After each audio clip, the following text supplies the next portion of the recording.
Una noche les pregunté a mis hermanos si tal vez podían aprender algo de inglés y ayudar de vez en cuando.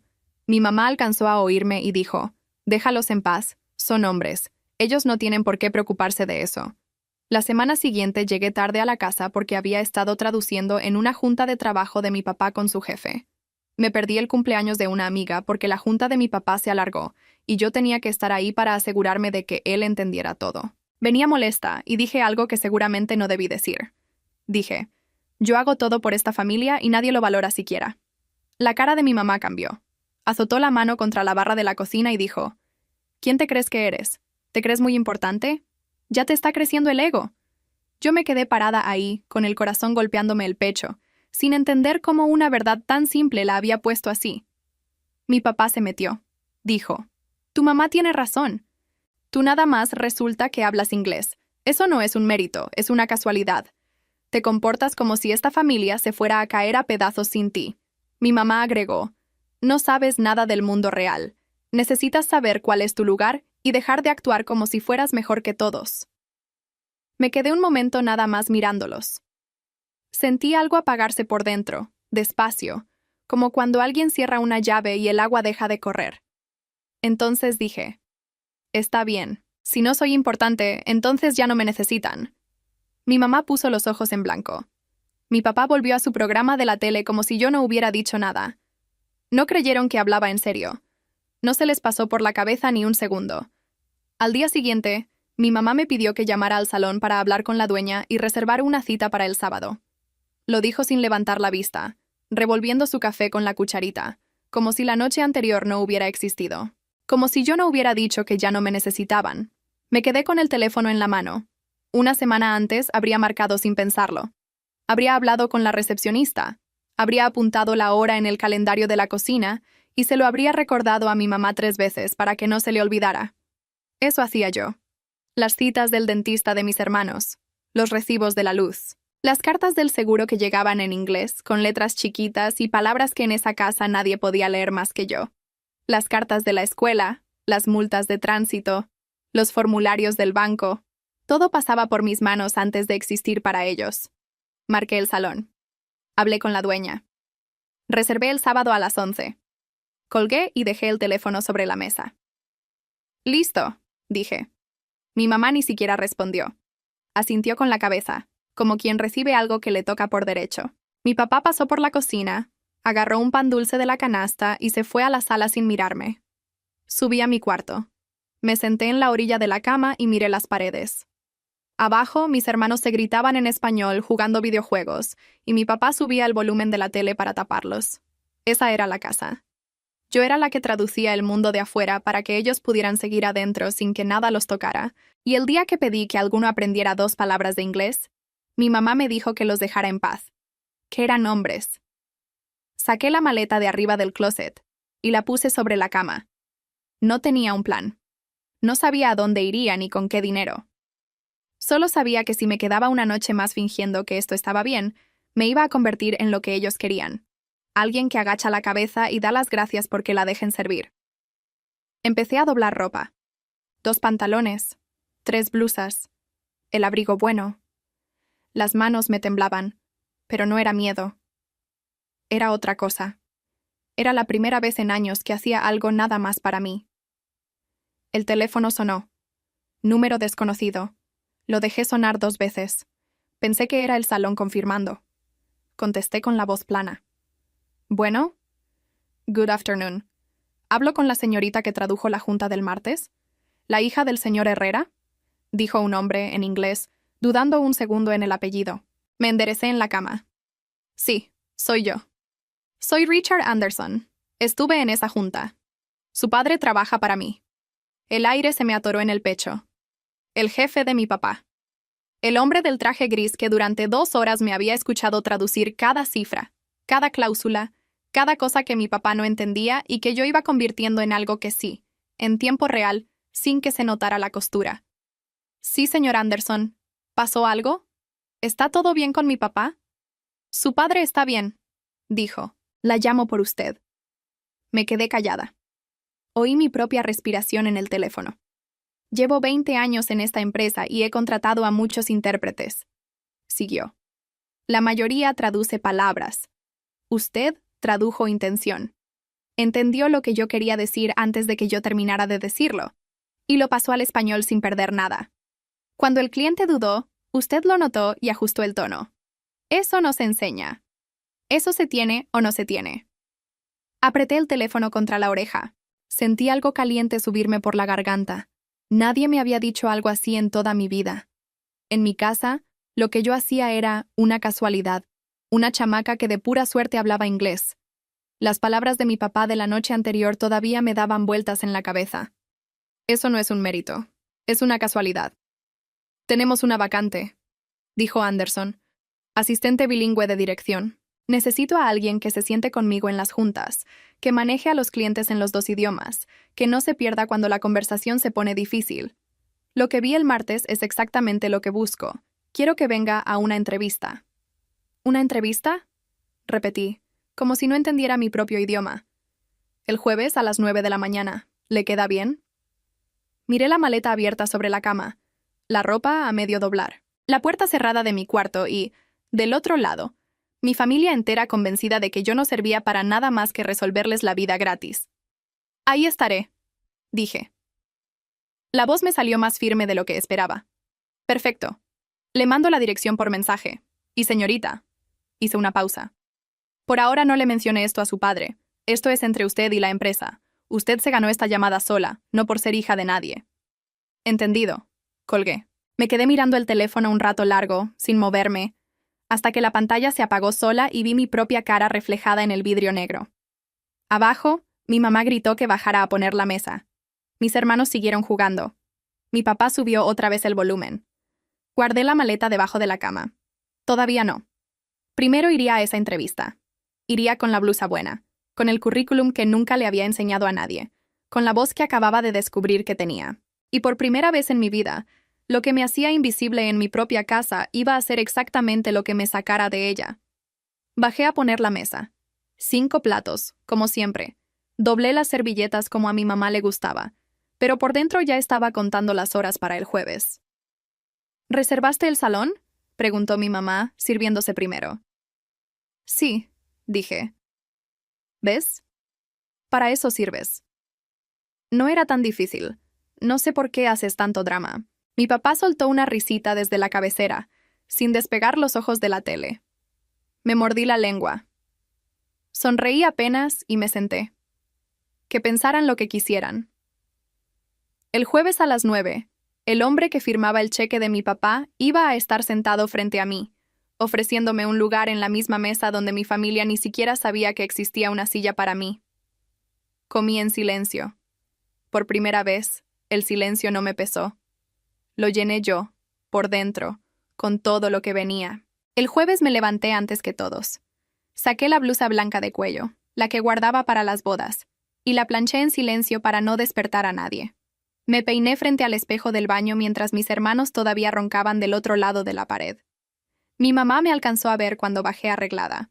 ¿Y tú a dónde vas tan temprano y tan pintada? A una entrevista, dije. Era verdad, no mentí en eso. Soltó una risa por la nariz, sin levantar los ojos del café. ¿Entrevista de qué? Si ni terminaste una carrera completa. De trabajo, mamá. Ay, sí. A ver cuánto te dura. Le dio un sorbo. No llegues tarde para la comida. Tu papá quiere pozole y alguien tiene que ir por el maíz. Salí sin contestar. Cerré la puerta despacio y, en cuanto el aire frío de la mañana me pegó en la cara, sentí que el pecho se me destrababa. Tomé el camión hasta el centro. El edificio era todo de vidrio, alto, con un piso de mármol que reflejaba las luces del techo. Yo había entrado a lugares así muchas veces, pero siempre atrás de mi papá, cargándole los papeles, traduciéndole lo que la recepcionista le pedía. Esta vez iba sola. Y el nombre que la mujer del mostrador buscó en la pantalla era el mío. El señor Anderson la está esperando. Piso 12. El elevador subió tan rápido que sentí el estómago quedarse abajo. Me sequé las manos en la falda antes de que se abrieran las puertas. Anderson me recibió de pie. El mismo traje gris, la misma calma del martes. Me dio la mano firme. Gracias por venir. Siéntese. La oficina tenía un ventanal enorme. Toda la ciudad cabía ahí abajo, chiquita. Me senté con la espalda recta, como si una mala postura pudiera costarme todo. No voy a hacerle las preguntas de siempre, dijo, acomodándose frente a mí. Ya la vi trabajar. Voy a hacer otra cosa. Apretó un botón del teléfono. Una voz entró en inglés, hablando rápido. Un cliente molesto por un retraso en un embarque, soltando términos técnicos uno encima de otro. Dígale lo que está oyendo, en español. Como si yo no entendiera nada, dijo Anderson. No me dio tiempo de ponerme nerviosa.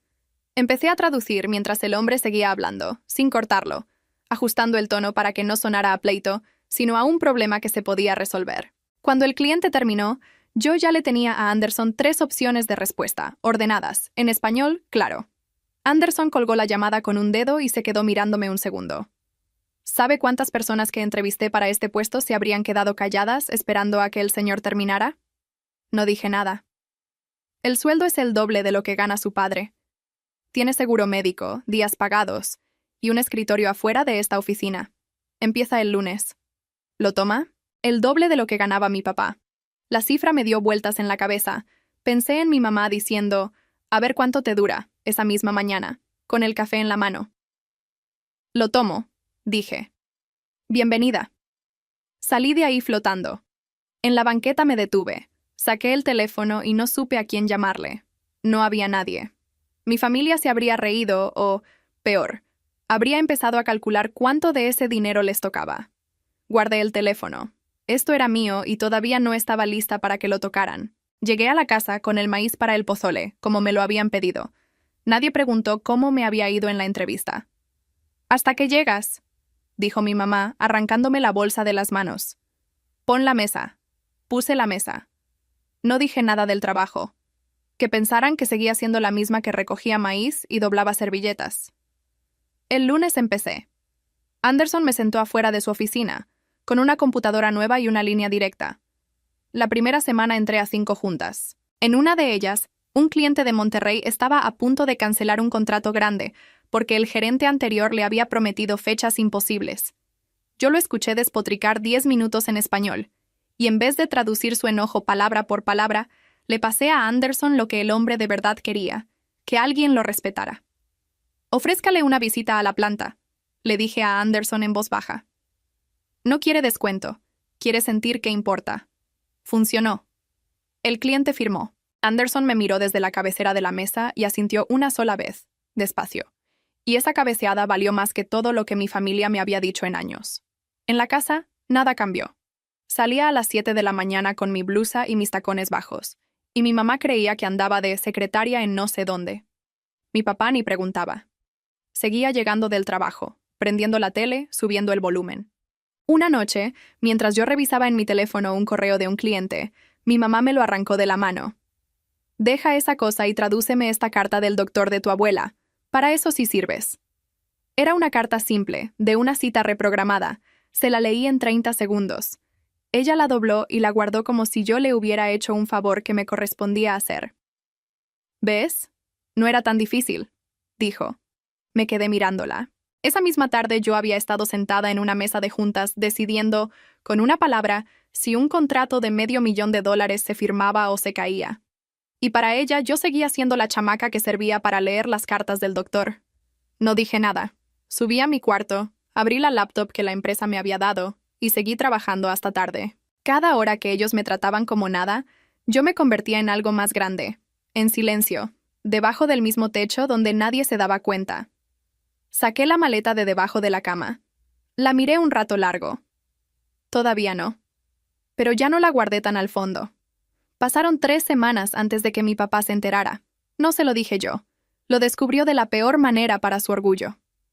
Anderson convocó a una junta con el equipo de la planta. Mi papá trabajaba en ese equipo, cargando reportes, firmando cosas que no acababa de entender, esperando siempre a que alguien le explicara después en español.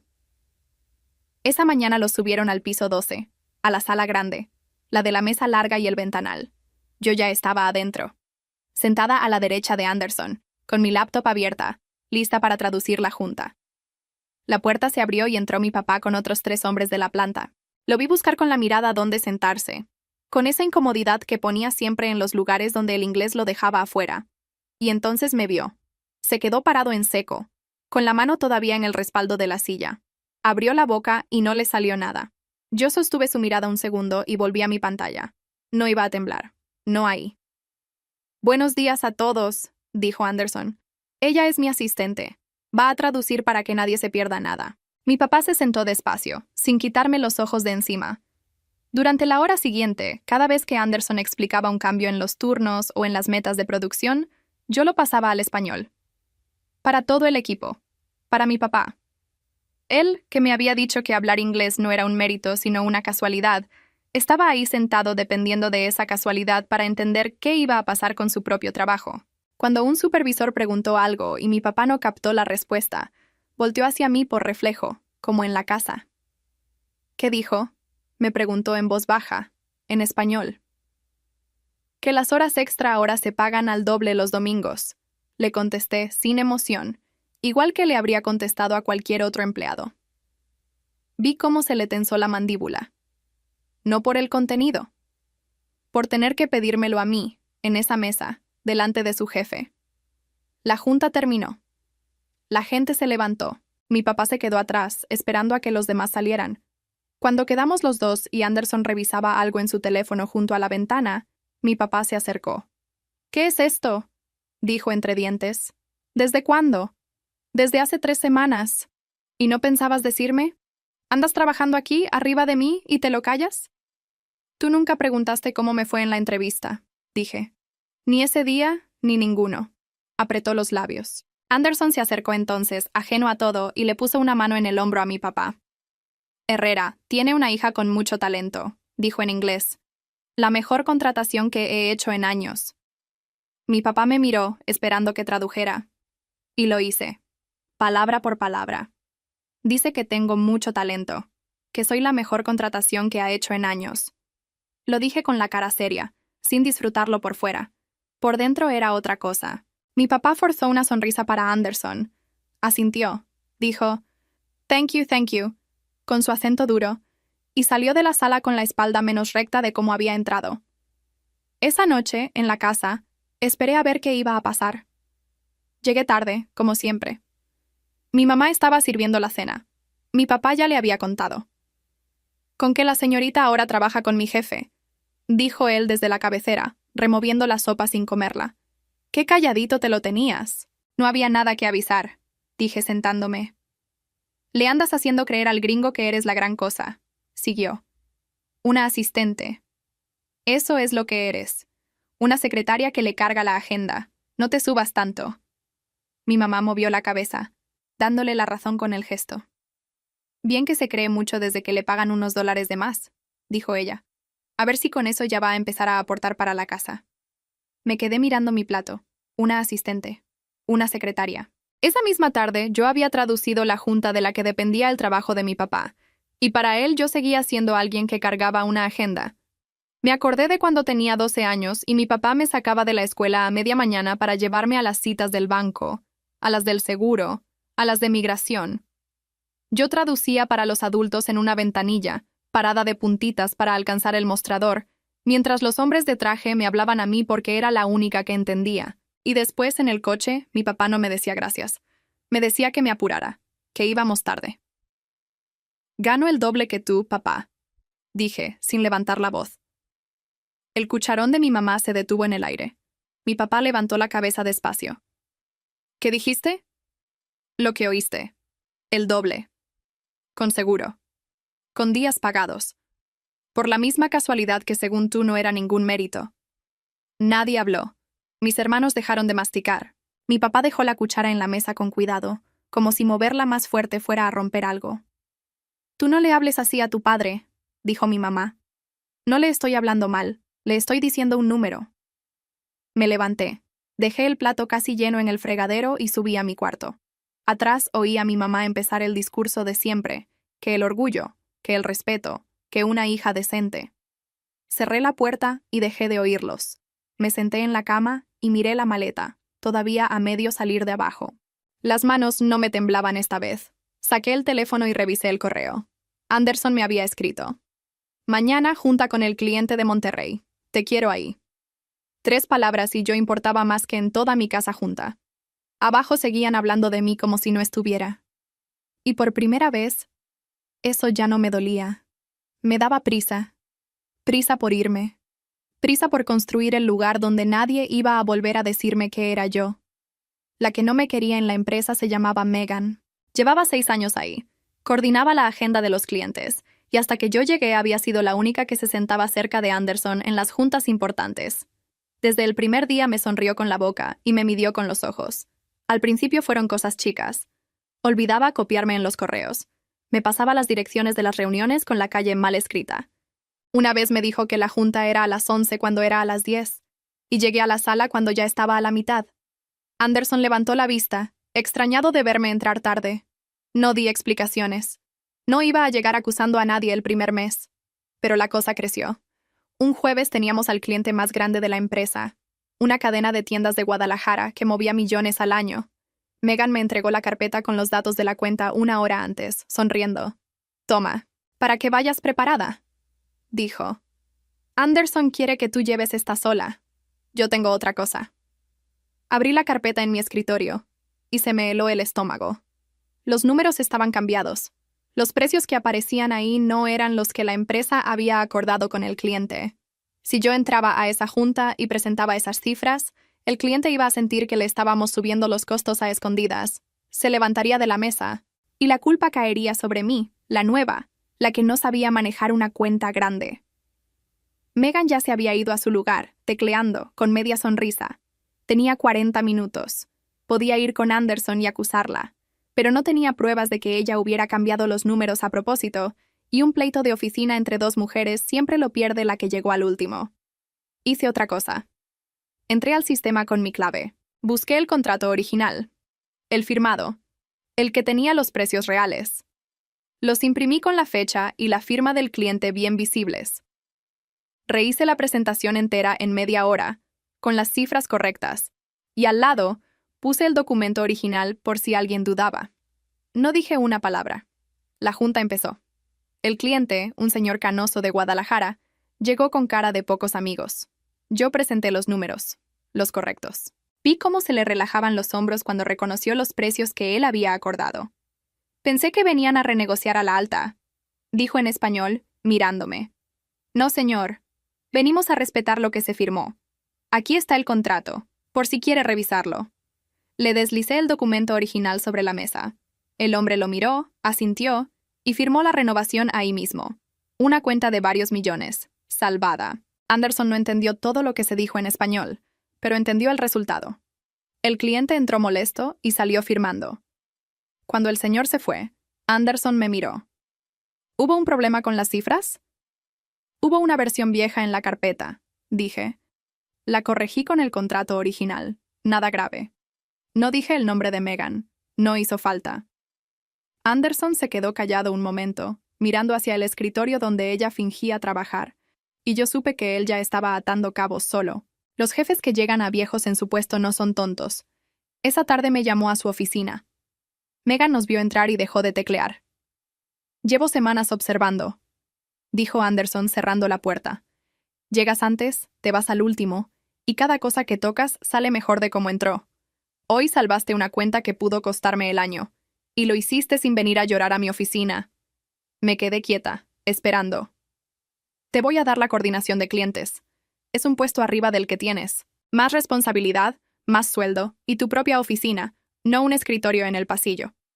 Tragué saliva. La coordinación de clientes era el puesto de Megan. «¿Y Megan?», pregunté. «Megan se queda en su lugar, y a partir de mañana te reporta a ti». Salí de la oficina con la cara serena, aunque por dentro me temblaba algo. Megan me esperaba parada junto a mi escritorio, blanca. «Tú le dijiste algo», soltó. «¿Qué le dijiste?» «Nada», contesté, y era verdad. No tuve que decirle nada. Hiciste tú sola todo el trabajo. Guardé mis cosas y me fui. No le grité. No le reclamé lo de la carpeta. No valía la pena. Ella se había pasado 6 años cuidando una silla. Yo me la había ganado en un mes haciendo el trabajo bien. A la mañana siguiente, Megan llegó a mi oficina nueva con una carpeta en la mano y la cara dura. Tenía que entregarme el reporte de las cuentas. Ahora yo era quien lo revisaba. Aquí está lo de esta semana, dijo, dejándolo en mi escritorio sin mirarme. Abrí la carpeta despacio. Revisé cada cifra, una por una, frente a ella. Las dejé que sintiera la espera. Los números están bien, dije al fin. Gracias, Megan. Cuando todo viene correcto, esto toma 2 minutos. Apreté un poco la última palabra. Ella entendió. Apretó los labios, asintió y salió sin decir nada. No la humillé. No hizo falta. Que revisara sus propias cuentas todos los días sabiendo que ahora me las entregaba a mí era suficiente. Llegué a la casa todavía con la noticia caliente en el pecho. Por un segundo, en la puerta, sentí ganas de contarlo. De decir, en voz alta, en mi propia cocina: «Hoy me ascendieron. Hoy mando. Hoy tengo oficina con mi nombre en la puerta». Mi mamá estaba en la sala. «Llegas tardísimo», dijo sin voltear. «Hay trastes. Y tu hermano necesita que le traduzcas algo de su teléfono». Me quedé parada en el marco. Me tragué la noticia entera. Otra vez. La guardé donde guardaba todo lo demás. Lavé los trastes. Le traduje el mensaje a mi hermano. Y subí a mi cuarto a seguir trabajando, ya como coordinadora, en una casa donde seguía siendo la que lavaba los platos. Mi hermano el mayor, Daniel, llevaba meses buscando un trabajo mejor. Estaba cansado de cargar cajas en el almacén por sueldo mínimo. Un primo le pasó el dato de una vacante en una empresa de logística.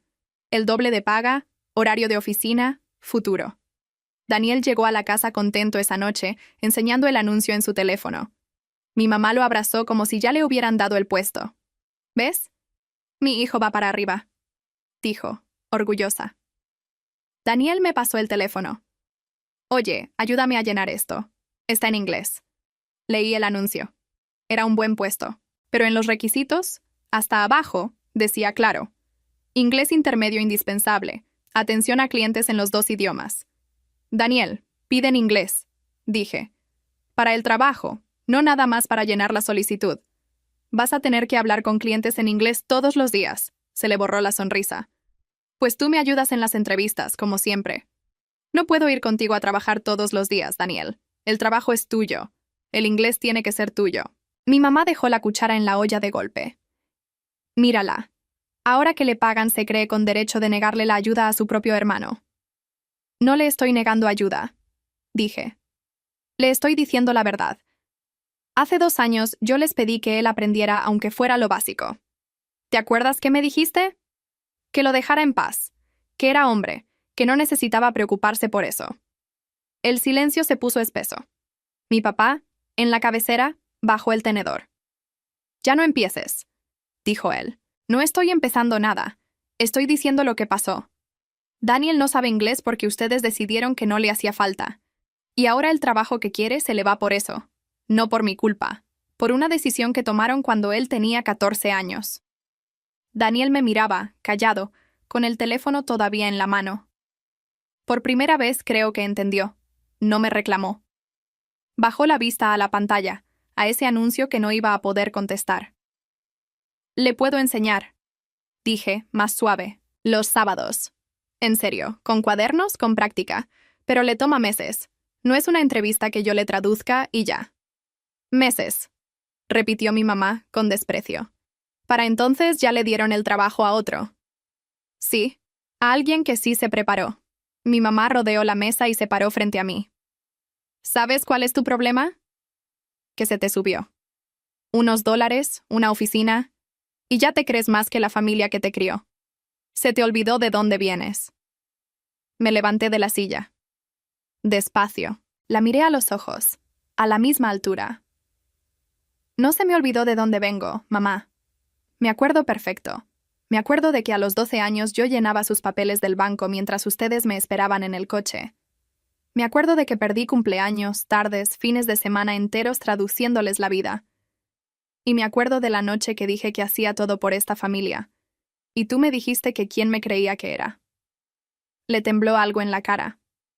No contestó. «No se me subió nada». Seguí.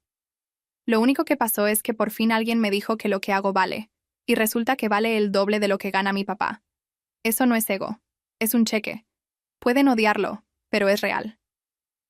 Mi papá se paró también. «En esta casa se respeta», dijo levantando la voz. «De acuerdo», dije. En esta casa se respeta. Empecemos por ahí. Porque yo llevo años respetándolos a ustedes y cargándolos, y nunca, ni una vez, oí un gracias. Nadie dijo nada. Mis hermanos miraban la mesa. La olla de la sopa seguía humeando, olvidada. Subí a mi cuarto. Esta vez no me senté en la cama a pensarlo. Saqué la maleta de abajo, la abrí del todo y empecé a meter la ropa de verdad. Los pantalones, las blusas, el abrigo bueno, los zapatos de la oficina. Metí la laptop de la empresa, mis papeles, el poco dinero que había juntado en esas semanas, que ya no era poco. Mi mamá apareció en la puerta. ¿Qué haces? Lo que dije que iba a hacer hace 2 meses. Me voy. No seas ridícula. ¿A dónde vas a ir? Renté un departamento, cerca del trabajo. Firmé ayer. Se quedó muda. Creo que hasta ese momento de verdad pensó que yo no era capaz, que sin ellos no era nada. Si sales por esa puerta, no vuelvas a pedirnos nada, dijo con la voz dura, jugando la última carta que le quedaba. Cerré la maleta. La bajé de la cama. La rodé hasta la puerta y me detuve frente a ella. Mamá, en toda mi vida nunca les pedí nada. Ustedes me pidieron todo a mí. Bajé las escaleras con la maleta golpeando cada escalón. Mi papá no se levantó del sillón. Mis hermanos me vieron pasar sin decir nada. Daniel abrió la boca, como para decir algo, pero no le salió. Abrí la puerta. El aire frío de la noche me pegó en la cara, igual que aquella mañana de la entrevista. Solo que esta vez no iba a regresar a poner la mesa. Salí. Cerré la puerta atrás de mí, y por primera vez en mi vida, el silencio de esa casa se quedó adentro, sin mí. El departamento estaba vacío. Una sala sin muebles, una cocina chica, un cuarto con un colchón en el suelo que había comprado esa semana. Dejé la maleta en medio de la sala y me senté en el piso, con la espalda contra la pared. No había tele a todo volumen. No había nadie gritándome que pusiera la mesa. Solo el ruido de la calle, lejos, y mi propia respiración. Pensé que iba a llorar. No lloré. Saqué el teléfono. Tenía un mensaje de Anderson sobre la junta del día siguiente y nada más. Ni una llamada de mi casa. Ni un ¿llegaste bien? No me dolió como antes.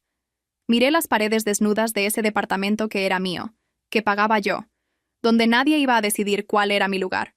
Por primera vez, el silencio era mío. Lo había comprado con mi trabajo. Y valía cada $1. Pasó un año. En ese año, Anderson me subió 2 veces más. Primero a coordinadora general, luego a directora del área bilingüe. Yo ahora dirigía el departamento entero que antes traducía gratis en juntas. 14 personas a mi cargo, 3 intérpretes, 2 oficinas en otras ciudades. Mi nombre estaba grabado en una placa de metal en la puerta. La primera vez que la vi puesta, me quedé parada en el pasillo un rato largo, leyéndola, como si fuera de alguien más. Mi papá seguía en la planta. La distancia entre su puesto y el mío ya era tan grande que casi no nos cruzábamos. Casi. Un martes, su supervisor lo mandó a mi piso a entregar unos reportes de producción que necesitaban mi firma. Lo vi llegar desde mi oficina, a través del vidrio. Se quitó la gorra antes de entrar, como hacía en los lugares donde se sentía chico. Tocó la puerta abierta con los nudillos. «Permiso», dijo. Y luego, bajando un poco la cabeza. «Licenciada, le traigo esto para su firma». «Licenciada». Mi propio papá, llamándome licenciada, sin sostenerme la mirada. La misma boca que me había dicho que hablar inglés era una casualidad, un accidente, no un mérito. Pude haberlo disfrutado de la manera fea. No lo hice. Me levanté, tomé los reportes, los revisé, los firmé. «Está todo en orden, señor Herrera», dije devolviéndoselos. Se quedó un momento, dándole vueltas a la gorra en las manos. «Te ves bien», dijo al fin, en voz baja, en español. «En este lugar, te ves». Bien, no era una disculpa. Mi papá no sabía pedir perdón. Nunca aprendió, igual que nunca aprendió inglés. Pero para él, eso era lo más cerca que iba a llegar. Lo reconocí. «Gracias, papá». Asintió y se fue, con la gorra todavía en la mano. Mi mamá tardó más. Vino a buscarme como 3 meses después, a la salida de la oficina. Estaba parada en la banqueta, más chica de como la recordaba, con su bolsa apretada contra el pecho. Supe que te ascendieron otra vez, dijo. Tu tía lo contó en una comida. Sí. Se quedó callada, buscando las palabras. Nunca fueron lo suyo, las palabras blandas. Daniel consiguió trabajo, dijo. En una tienda. Habla inglés ahora. Dice que tú le enseñaste los sábados. Era verdad. Después de irme, había seguido viendo a Daniel los sábados en una cafetería, con cuadernos, como le dije. Le tomó casi un año. Pero aprendió, y consiguió el trabajo solo, sin que yo se lo tradujera. Aprendió porque quiso, dije. Yo nada más le abrí la puerta. Mi mamá bajó la mirada a la banqueta. Me equivoqué contigo, dijo, rápido, como quien se quita una venda. Lo que te dije esa noche. Lo de tu lugar. Me equivoqué. No me lancé a abrazarla. No corrí a decirle que no pasaba nada, que estaba todo bien, como habría hecho la de antes. Me quedé ahí, dejando que sus palabras existieran en el aire entre las dos. Gracias por decirlo, contesté. Necesitaba oírlo. ¿Podemos vernos? ¿A veces? Sí, mamá, podemos. Pero como dos personas, no como antes. Asintió. Entendió lo que le estaba diciendo, que volvía a tener una hija, pero no una sirvienta. Empezamos despacio. Una comida al mes, luego cada 15 días. Mi papá venía a veces, callado, sin saber bien qué decir, pero venía. Daniel me hablaba en su inglés torpe para presumirme, y yo lo corregía y nos reíamos. No se arregló todo. Hay cosas que no se arreglan, pero dejé de cargarlos y empezamos a sentarnos en la misma mesa por gusto, no por obligación. Un domingo los invité a mi departamento. Ya no era el cuarto vacío con el colchón en el piso. Tenía muebles que escogí yo, una mesa de verdad, ventanas grandes con luz. Mi mamá entró despacio mirando todo, pasando la mano por el respaldo del sillón como si quisiera comprobar que era real. Está bonito, dijo. Está muy bonito. Se metió a la cocina por costumbre, buscando los platos para servir. Y yo la detuve. Hoy siéntate, mamá. Yo sirvo. Se le hizo raro. Toda su vida había sido ella la que servía y yo la que ayudaba. Se sentó, con las manos en el regazo, sin saber bien qué hacer con ellas. Les serví a todos. A mi papá, a mis hermanos, a mi mamá. Puse la mesa en mi propia casa, pero esta vez porque yo quise, no porque alguien me lo ordenó desde la sala. Mi papá comió en silencio un rato, luego levantó la vista y miró por la ventana, la ciudad allá abajo. Desde aquí se ve todo, dijo. Sí, contesté. Se ve todo. Se quedó mirando un rato más por el vidrio, masticando despacio. Después dijo, sin voltearme a ver, casi para él mismo. Yo trabajé toda mi vida y nunca tuve una ventana así. No le contesté que la ventana no se la dio el trabajo, sino el idioma que él se negó a aprender y que me prohibió enseñarle a mis hermanos. No hacía falta.